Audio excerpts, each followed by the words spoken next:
Hello दोस्तों, welcome है आपका हमारे यूट्यूब चैनल में। तो पेंशनर्स, फैमिली पेंशनर्स और कर्मचारियों के लिए मैं बहुत बड़ी अपडेट लेकर आया हूं। मैं 18 मंथ के डीए और डीआर में आपको कितना एरियर मिलने वाला है, आपको पूरी टेबल में बताया जाएगा। आपको कितना डिफरेंस मिलेगा, आपकी पेंशन आपकी सारी बताई जाएगी, आपकी बेसिक पेंशन जितनी भी हो पूरी एक बहुत अच्छे से टेबल प्रिपेयर की गई है। उस टेबल के थ्रू आपको सारी चीज़ें बहुत ही डिटेल में बताई जाएंगी। वीडियो थोड़ा सा लंबा हो सकता है, लॉन्ग हो सकता है, लेकिन आपके जितने भी डाउट्स हैं आपके 18 मंथ डीए और डीआर को रिलेटेड सारे डाउट्स क्लियर हो जाएंगे। साथ ही साथ टेबल में आप ये भी देख पाएंगे कि आपको कितना डीए और डीआर एरियर्स सहित मिलेगा, टोटल एरियर्स कितना मिलेगा, चाहे वो जनवरी 2020 से जून 2020 के बीच में हो, चाहे जुलाई 2020 से जनवरी 2021 के बीच में हो। साथ ही साथ जो जनवरी 2021 से जुलाई 2021 के बीच का जो 18 मंथ का डीए और डीआर है, टोटल आपको टेबल में दिखाया जाएगा। आपकी बेसिक के साथ में आपका डिफरेंस करके सारी चीज़ें बहुत ही डिटेल में दिखाई जाएंगी। थोड़ा वीडियो लॉन्ग हो सकता है, मैंने पहले भी बोला है, बट सारे चीज़ें इसमें कंप्लीट बहुत अच्छे से की गई हैं। बने रहिए हमारे साथ इस वीडियो में लास्ट तक। और अगर चैनल पे पहली बार आएँ तो चैनल को ज़रूर सब्सक्राइब करिएगा। साथ ही साथ आप हमारी वीडियोज़ की लेटेस्ट नोटिफिकेशन के लिए घंटे के निशान को भी प्रेस करिए, तभी आपके पास हमारी वीडियोज़ की लेटेस्ट नोटिफिकेशन आ पाएगी और आप हमारी वीडियोज़ को इसी तरीके से आगे भी वॉच कर पाएंगे। आपकी स्क्रीन पर ये टेबल दिखाई दे रही है, जिसमें आप सबसे पहले कॉलम में आप देख सकते हैं कि आपकी बेसिक पेंशन, आपकी बेसिक फैमिली पेंशन कितनी है। दूसरे कॉलम में आप देख सकते हैं कि आपको उस टाइम पे 17% डीआर के साथ में कितना आपको डीआर मिलता। इसके बाद में आपको पता है कि जनवरी 2020 से जून 2020 के बीच में 4% की डीआर में बढ़ोतरी हुई थी। इसके बाद में इन दोनों के बीच में कितना डिफरेंस है। इसके बाद में टोटल 6 मंथ यानी जनवरी 2020 से जून 2020 के बीच में जो 6 मंथ का टोटल कितना आपको रुपए मिलते हैं वो भी आपको दिखाए गए हैं। आगे हम बात करते हैं, जैसे जैसे डीए बढ़ता गया यानी जुलाई 2020 से जनवरी 2021 के बीच में आपको पता है कि ये टोटल 24% डीआर हो गया। तो 24% कितना मिलता आपको। इसके बाद में आपको डिफरेंस कितना हुआ टोटल, और टोटल 6 मंथ में आपको कितना प्रोवाइड कराया गया, ये भी इसमें आपको हम टेबल में बताने वाले हैं। और एट द लास्ट जनवरी 2021 से जुलाई 2021 में कितना, अब फिर से जो डीआर बढ़ा वो 28% हो गया। और जुलाई 2021 के बाद से आपको 28% से बढ़ोतरी करके महंगाई भत्ता और महंगाई राहत आपको दिया जा रहा था। तो हम इस टेबल में ये भी बताएंगे कि आपको 28% के रेट से डीआर कितना मिला था, कितना डिफरेंस था, और साथ ही साथ टोटल 6 मंथ को करने के बाद में आपको टोटल अगर 18 मंथ का डीए और डीआर प्रोवाइड कराया जाएगा तो टोटल कितना एरियर्स बनने वाला है। क्योंकि अभी जो है पिछले कुछ दिनों ही जो है यूनियंस और गवर्नमेंट यूनियंस जो है कंटिन्यू सरकार से इसके रिगार्डिंग बातचीत भी कर रही है। बहुत जल्दी कोई ना कोई इसका सोल्यूशन निकलता हुआ दिखाई दे रहा है। चलिए हम फिलहाल टेबल पर लेके चलते हैं। तो पहले कॉलम में आप देख लीजिए, पहले कॉलम में जो पेंशन और फैमिली पेंशन है वो 9,000 रुपये अगर किसी पेंशनर्स की पेंशन या फैमिली पेंशन है तो 17% डीआर से उसको 1,530 रुपये प्रोवाइड कराए जाएंगे। वहीं अगर वो 21% डीआर मिलता है यानी 4% बढ़ोतरी के बाद में तो उसको जो है 1,890 रुपये उसको मिलते थे उस टाइम पे। और डिफरेंस जो टोटल जो हुआ था इसमें ये 17 से 21% का, वो जो है 360 रुपये होता। और टोटल 6 मंथ की अगर हम बात करें, 6 मंथ के बाद में तो ये 2160 रुपये टोटल आपका जो है जनवरी 2020 से जून 2020 के बीच में 6 मंथ का एरिया बनता। अब बात करते हैं आगे, जैसे जैसे महंगाई भत्ता बढ़ता गया तो 24% डीआर से जो 2160 रुपये इसमें आपको 9,000 बेसिक पे के हिसाब से 2160 रुपये मिलते। डिफरेंस की बात करें यानी फिर से जब 17 से वापस से 24% डीआर हुआ तो उसमें डिफरेंस जो क्रिएट हुआ वो 630 रुपये हुआ। और टोटल 6 मंथ की बात करें तो टोटल 6 मंथ यानी नेक्स्ट 6 मंथ में यानी जुलाई 2020 से जनवरी 2021 से नेक्स्ट 6 मंथ में ये 3780 रुपये का डिफरेंस बड़ा क्रिएट हुआ। अगला जो है इसमें 28% जब डीए और डीआर हुआ तो 9,000 बेसिक पेंशन या फैमिली पेंशन के एम्प्लॉयज़ या पेंशनर्स को जो है 28% डीआर से 2,520 रुपये हुए। वहीं अगर हम जनवरी 2021 से जुलाई 2021 के बीच में जो डिफरेंस क्रिएट हुआ वो 360 रुपये था। और टोटल 6 मंथ का अगर हम बात करें टोटल 6 मंथ का आपको फिर से जो डीआर हुआ वो 2160 हुआ। यानी कि 3 जो अलग अलग इंस्टॉलमेंट्स थी उनमें टोटल आपको 9000 बेसिक पेंशन है, तो आपको 8100 टोटल एरियर्स के रूप में मिलने वाले हैं। अगला हम बात करें ऐसे पेंशनर्स या फैमिली पेंशनर्स जिनकी बेसिक पे 9250 है, उनको 17% डीआर से 1572 रुपये 50 पैसे मिलेंगे। 21% डीआर से 1942.5 रुपये मिलेंगे। अगर इनका हम डिफरेंस करते हैं तो 370 रुपये इनको मिलने वाले हैं। अगर हम 6 मंथ टोटल बात करते हैं तो 2220 रुपये मिलेंगे। और अगर फिर से महंगाई भत्ता बढ़ा है जिस प्रकार से, तो 24% डीआर से इनको 2220 रुपये मिलेंगे। डिफरेंस की बात करें तो 647.5 रुपये मिलेंगे। और टोटल 6 मंथ की बात करें तो 3885 रुपीज़ मिलेंगे।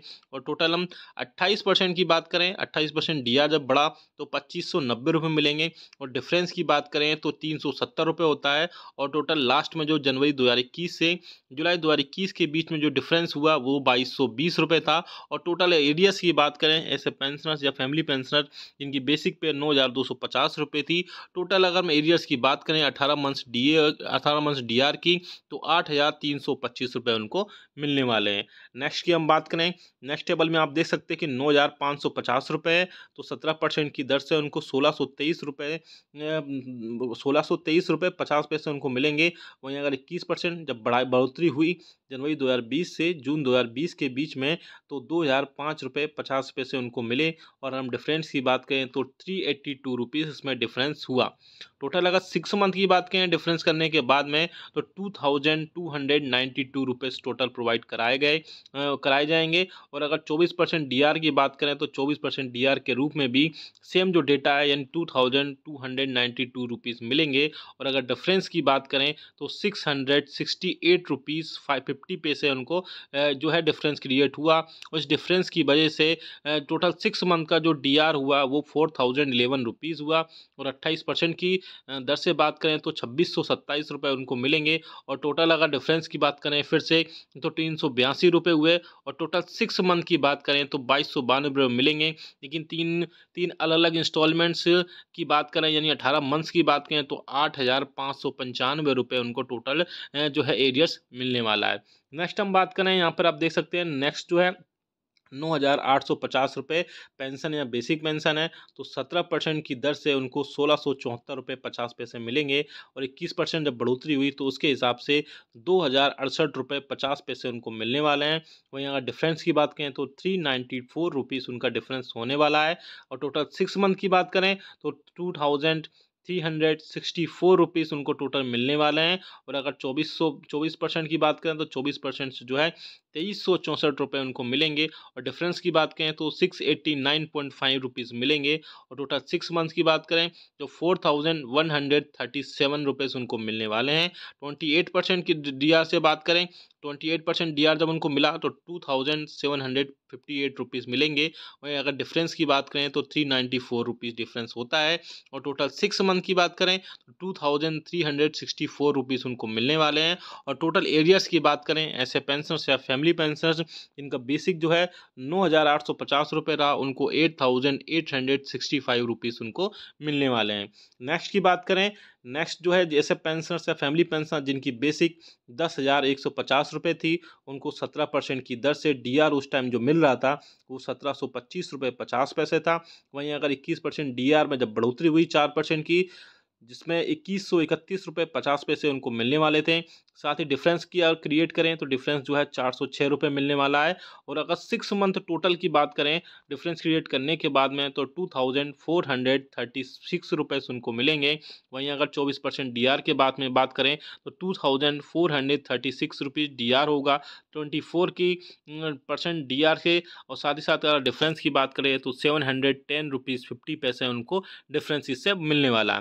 और टोटल 6 मंथ की बात करें तो टोटल 6 मंथ जो होने वाला है और 4263 रुपीज़ होगा। और 28% डीआर की बात करें तो 2842 रुपीज़ मिलने वाले हैं। और अगर डिफरेंस की बात करें तो 406 रुपये उसमें डिफरेंस होगा। और टोटल 6 मंथ की बात करें तो टोटल जो है 2436 रुपये उन्हें मिलने वाले हैं। और टोटल एरियर्स की बात करें तो 9135 रुपये का टोटल एरियर्स उनको बनने वाला है। नेक्स्ट की बात करें तो 10,450 रुपये बेसिक पेंशन या फैमिली पेंशन जिनकी है उनको जो है 17% डीआर से 17,76 रुपये 50 पैसे उनको मिलने वाले हैं 17% से। 21% की बात करें तो 21,94 रुपये 5 पैसे उनको 50 पैसे उनको मिलने वाले हैं। अगर डिफरेंस की बात करें तो 418 रुपीज़ उनको टोटल डिफरेंस होगा। साथ ही साथ अगर हम 6 मंथ टोटल की बात करें तो 2,508 रुपीज़ होगा। वहीं अगर फिर से महंगाई भत्ता 24% हुआ था जिस टाइम पे जुलाई 2020 से जनवरी 2021 में, तो 2508 रुपये टोटल उनको मिलने वाले हैं। और अगर इसमें डिफरेंस देखें तो 731.50 डिफरेंस होता है। और अगर टोटल 6 मंथ की बात करें तो 4,389 रुपीज़ टोटल 6 मंथ में उनको टोटल एरियर्स मिलेगा। और जब डीए और डीआर जो है 28% हुआ इसमें तो 2,926 रुपीज़ होगा। और डिफरेंस की बात करें तो 418 इसमें टोटल डिफरेंस होने वाला है। और टोटल 6 मंथ की बात करें तो 2,588 रुपीज़ मिलने वाले हैं। और टोटल एरियर्स की बात करें तो एरियर्स के रूप में उनको 9,405 रुपये टोटल मिलने वाले हैं। अब लास्ट की बात करें इसमें आप देख सकते हैं टेबल में ऐसे पेंशन या फैमिली पेंशन जिनका बेसिक पे 10,750 रुपये है, तो 17% के डीआर की तरफ से 1,827 रुपीज़ 50 पैसे उनको 17% की दर से मिलेगा। साथ ही साथ उनको बात करें आप देख सकते हैं 21% डीआर से तो 2257 रुपये 50 पैसे मिलेंगे। और इस डिफरेंस की बात करें तो 430 रुपये का डिफरेंस बड़ा होने वाला है। 6 मंथ टोटल की बात करें तो टोटल 2580 रुपये मिलेंगे। अगर 24% डीआर होगा तो टोटल जो है 2580 रुपये उनको मिलेंगे। और अगर ये डिफरेंस की इसमें बात करें तो 752 रुपये 50 पैसे टोटल डिफरेंस होने वाला है। टोटल 6 मंथ की बात करें तो टोटल जो है 4,515 रुपये टोटल डिफरेंस होगा। और 28% डीआर की बात करें तो उसमें 3,010 रुपये टोटल 28% डीआर मिलेगा। वहीं अगर डिफरेंस की बात करें तो टोटल 430 रुपये का बड़ा डिफरेंस होने वाला है। और टोटल 6 मंथ की बात करें जो कि जनवरी 2021 से जुलाई 2021 के बीच में होगा तो टोटल 2,580 रुपये होंगे। और टोटल एरियर्स की बात करें जिसमें बेसिक पे 10,750। हेलो दोस्तों, वेलकम है आपका हमारे यूट्यूब चैनल में। Pensioners, family pensioners as well as कर्मचारियों को कई सारे बड़े अपडेट्स आए हैं जिनमें सरकारी पेंशनर्स को बहुत बड़ा तोहफा मिला है। सीधा 25,000 रुपये तक का फायदा सालाना मिलने वाला है। बहुत इंपॉर्टेंट ये वीडियो है। साथ ही साथ कर्मचारियों, पेंशन और फैमिली पेंशनर्स के फिक्स्ड मेडिकल अलाउंसेस, पेंशन में 5, 10 और 15% की बढ़ोतरी, 18 मंथ्स के डीए डीआर को एरियर्स और इसके अलावा कम्यूटेशन बहाली को लेकर भी कई सारी बड़ी अपडेट्स मैं इस वीडियो में देने वाला हूं।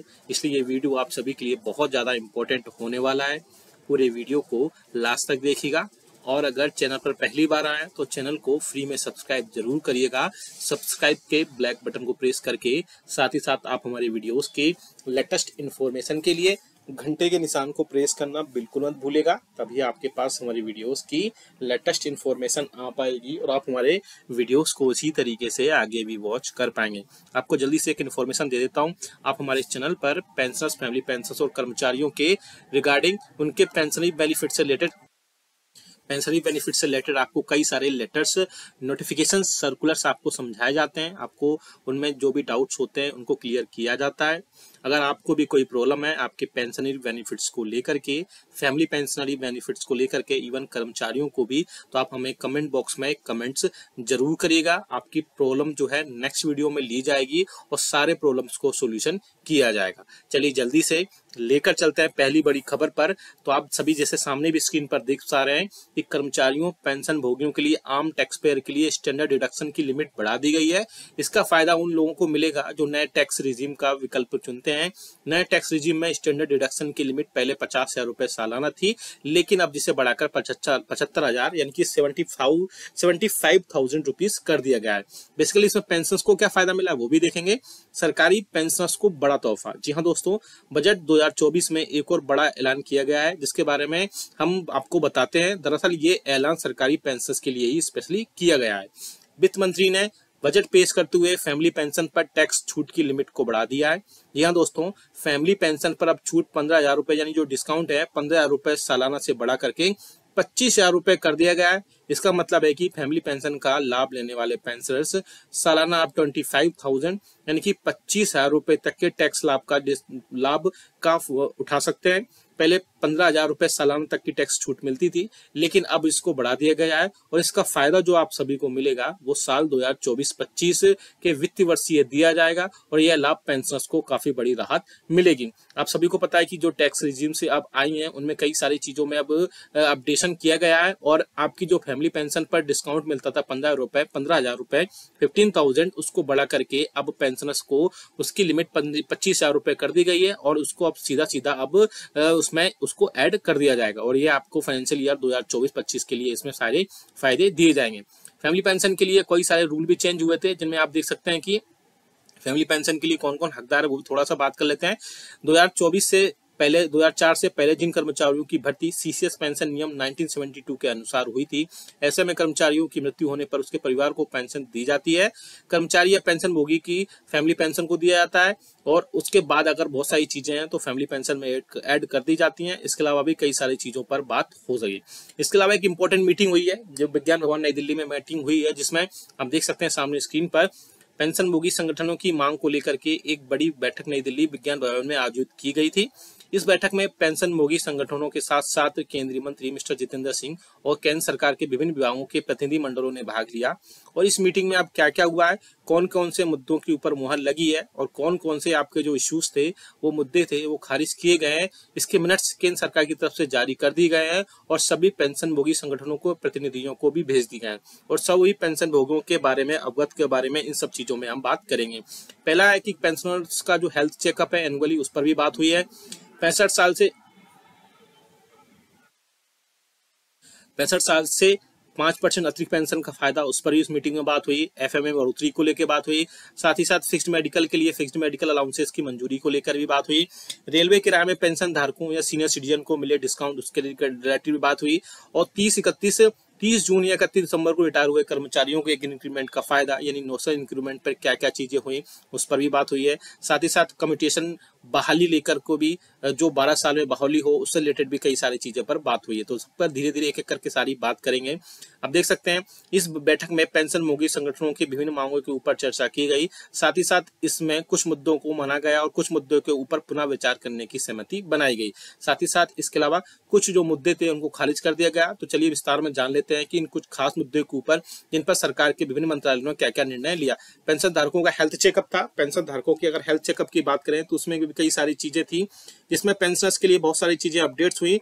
इसमें पेंशन भोगी संगठनों ने डिमांड किया था कि पेंशन भोगी के लिए आवधिक हेल्थ चेकअप 6 महीने में या साल भर में एक बार उसको आयोजित किया जाए। इस पर पेंशन भोगी ने समय समय पर हेल्थ चेकअप कराने की बात कही थी और इसके अलावा उसमें भी कई सारी चीजों को ऐड करने को बोला गया था। उसमें इसके अलावा इस पर स्वास्थ्य एवं परिवार कल्याण मंत्रालय ने क्या आंसर दिया वो भी हम देखेंगे। इसमें स्वास्थ्य एवं परिवार कल्याण मंत्रालय के प्रतिनिधि ने बताया कि पेंशन भोगी की साल में एक बार हेल्थ चेकअप कराने की छूट दी जाती है। हेल्थ चेकअप कराने के लिए इच्छुक पेंशन भोगी सीजीएचएस से इम्पैनल्ड हॉस्पिटल में चेकअप के लिए सीजीएचएस वेलनेस सेंटर्स के सीएमओ से रेफर ले सकते हैं। सीजीएचएस वेलनेस सेंटर के सीएमओ बिना किसी शिकायत के चेकअप के लिए मंजूरी दे सकते हैं। अगर ऐसे में संबंधित किसी पेंशन भोगी को कोई शिकायत है तो लोकल एडवाइजरी कमेटी के समक्ष अपनी शिकायत भी दर्ज करा सकता है। तो आपके हेल्थ चेकअप का पहले से ही एक बार जो है आप अपने इम्पैनल्ड हॉस्पिटल में जा सकते हैं, साथ ही साथ सीएमओ से भी रेफरल वहां पर ले सकते हैं। तो ये आपके एक बड़ी खबर थी। अब दूसरी खबर पर लेकर चलते हैं जो आप सामने अपनी स्क्रीन पर देख पा रहे हैं। 65 साल से मिले 5% अतिरिक्त पेंशन का फायदा। जी हाँ दोस्तों, पेंशन भोगी संगठनों ने ये डिमांड किया था कि पेंशन भोगी के पेंशन में अतिरिक्त पेंशन का बढ़ोतरी का फायदा 65 साल से दिया जाना चाहिए, जो कि अब 80 साल है।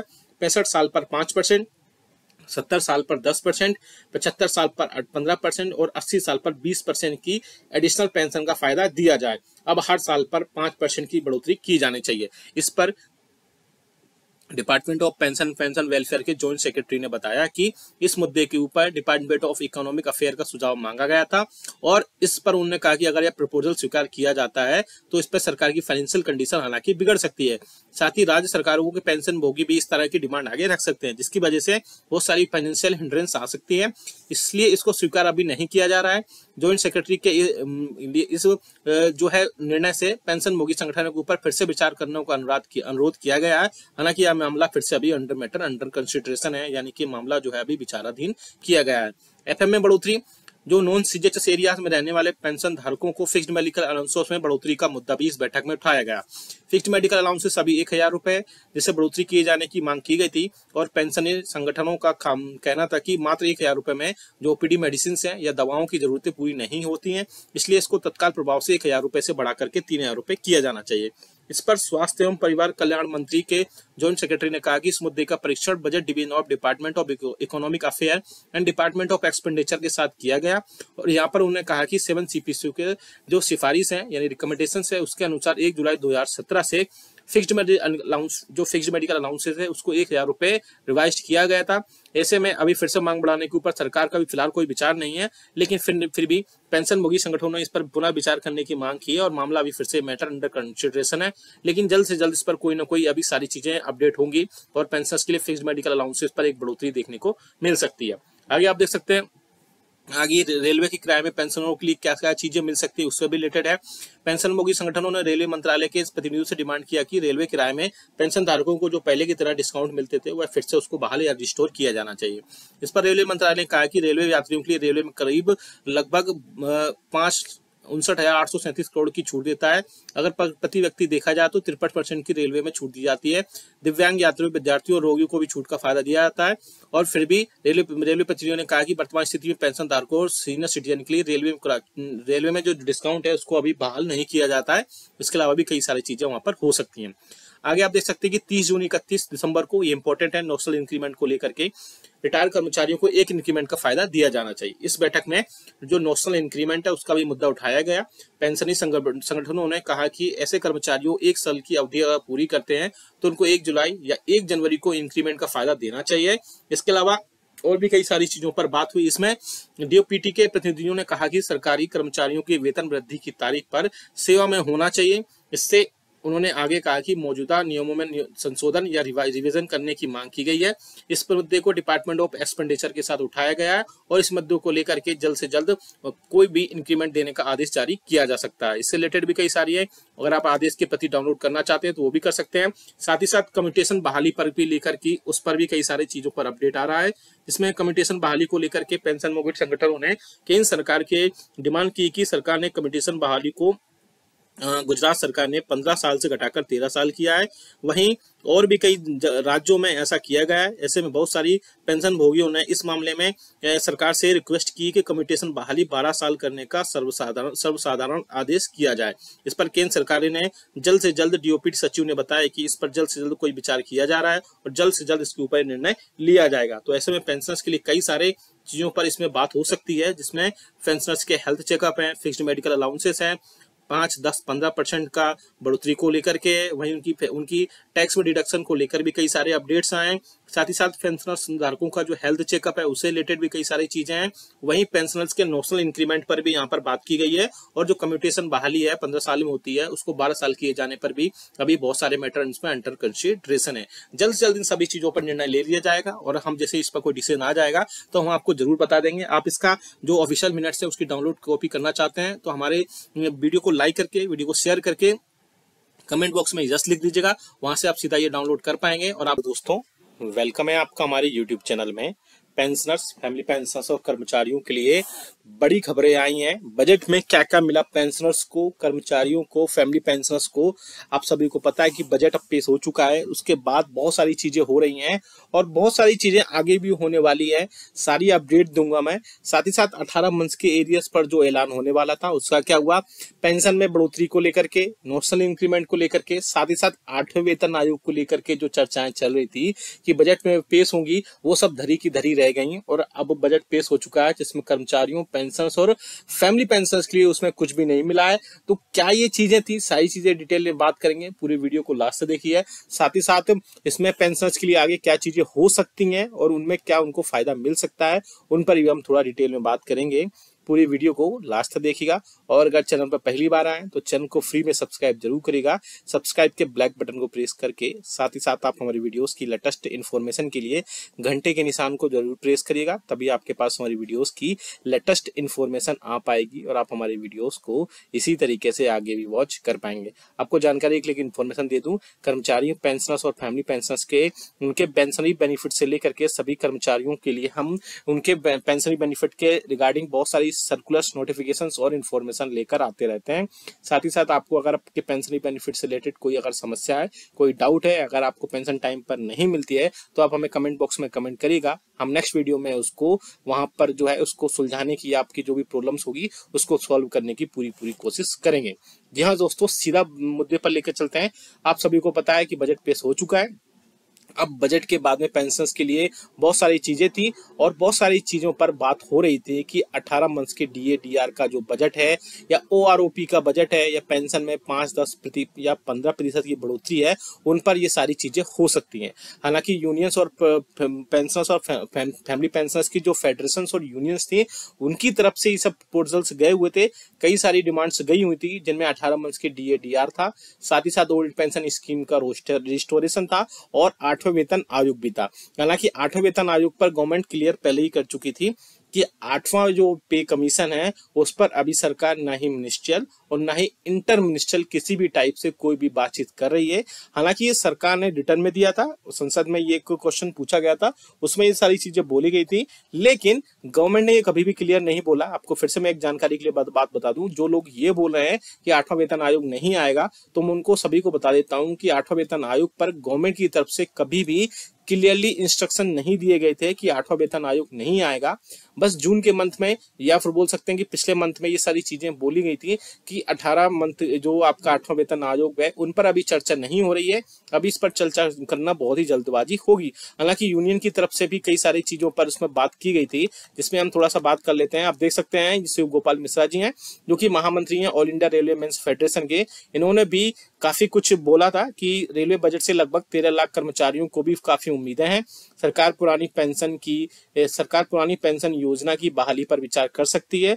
वहीं इस बजट में 8वें वेतन आयोग के गठन पर भी सरकार कर्मचारियों और पेंशनर्स को उसके ऐलान की उम्मीद है। हालांकि इन सभी यूनियंस और फेडरेशन ने लगातार इसके रिगार्डिंग बहुत सारी बातें की थी, बहुत सारी बातचीत, उनको रिक्वेस्ट भेजी गई थी, बहुत सारे चार्टर डिमांड्स भेजे गए थे, जिनमें ये सारी चीजें थी, जिनमें 8वें वेतन आयोग का भी इशू था। साथ ही साथ इसके अलावा जो 18 मंथ्स के डीए डीआर था वो भी था, और पेंशन में जो एनुमरीज है और या नॉशनल इंक्रीमेंट्स है या कम्यूटेशन पेंशन में जो बदलाव है उसको लेकर भी कई सारी चीजें पर बात की गई थी। लेकिन ये सब चीजें अब क्लियर नहीं हो पाई हैं और फाइनली पेंशनर्स और फैमिली पेंशनर्स को इसमें कुछ भी नहीं मिला है। हाँ, आगे आने वाले दिनों में जो चीजें होंगी वो बहुत क्लियर होंगी, क्योंकि सरकार जो है इसमें बहुत सारी चीजें ऐड कर सकती है। 18वें वेतन आयोग 18 जो का एरियर्स है उस पर अभी बहुत सारी चीजें नहीं हो सकती हैं, लेकिन जो 8वां वेतन आयोग है उसमें बहुत सारी चीजें हो सकती हैं।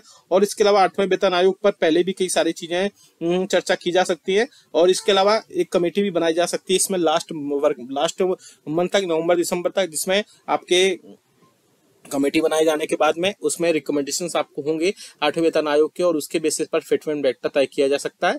आपको जानकारी के लिए बता दूं, या आप सभी को मैं पहले अपने प्रीवियस वीडियोस में भी बता चुका हूं कि 8वें वेतन 7 सीपीसी में आपका जो फिटमेंट फैक्टर था वो 2.57 था, और उसी के बेसिस पर आपकी सैलरी, पेंशन और फैमिली पेंशन तय होती थी। और अब उसी हिसाब से अब 8वें वेतन आयोग में भी फिटमेंट फैक्टर तय हो सकता है, जो कि 3.68 गुना तक जा सकता है। अभी मीडिया में जो खबरें आ रही थी वो मैं बता रहा हूँ, लेकिन इसके अलावा और भी कई सारे चीजों पर पे रिवीजन हो सकता है, चाहे वो ऑटोमेटिक पे आपकी जो बढ़ने वाली सैलरी हो, ऑटोमेटिक पे प्रोटेक्शन हो, या बहुत सारी चीजें हैं जिनमें अभी बात करना जल्दबाजी होगी। लेकिन 8वें वेतन आयोग का गठन पर कभी भी गवर्नमेंट ने क्लियरली इंस्ट्रक्शन नहीं दिए थे कि अब 8वां वेतन आयोग नहीं आएगा। उन्होंने बस ये बोला था कि अब इस टाइम पे इस पर चर्चा नहीं हो रही है। अब बात करते हैं पेंशन में 5-10-15% बढ़ोतरी को लेकर के, तो आगे आने वाले दिनों में इसमें एक बहुत ही इंपॉर्टेंट मीटिंग हो सकती है, जिसमें बजट के अलावा बहुत सारी चीजें होंगी। जैसे बजट हो चुका है, उसमें पेंशनर्स, फैमिली पेंशनर्स के लिए कुछ खास नहीं आया था, जिसमें युवाओं की बातचीत की गई थी और फ्यूचर की सारी चीजें पर डिस्कशन हुआ था।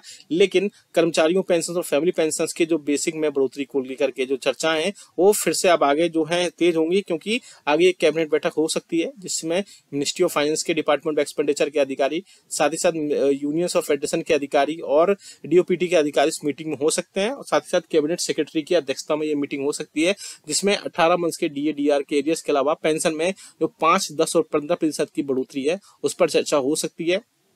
साथ ही साथ कर्मचारियों पेंशन और फैमिली पेंशन के लिए उसमें और भी कई सारे इश्यूज हो सकते हैं। इसके अलावा उसमें फिटमेंट फैक्टर पर भी बात हो सकती है, क्योंकि 8वें वेतन आयोग में जो फिटमेंट फैक्टर आएगा वही सबसे क्रूशियल रोल प्ले करेगा कि आपकी पेंशन किस हिसाब से होगी, क्योंकि अगर आप फिटमेंट फैक्टर 3.68 गुना तक जाता है तो आपकी बेसिक पेंशन जो है 16,000 रुपये तक हो सकती है, 15 भी हो सकती है। और इसके अलावा जो कर्मचारियों की बेसिक सैलरी है 18,000 रुपये, उसमें फिटमेंट फैक्टर 3.68 गुना तक होता है तो उसमें 26,000 रुपये तक बेसिक तक पहुंच सकता है।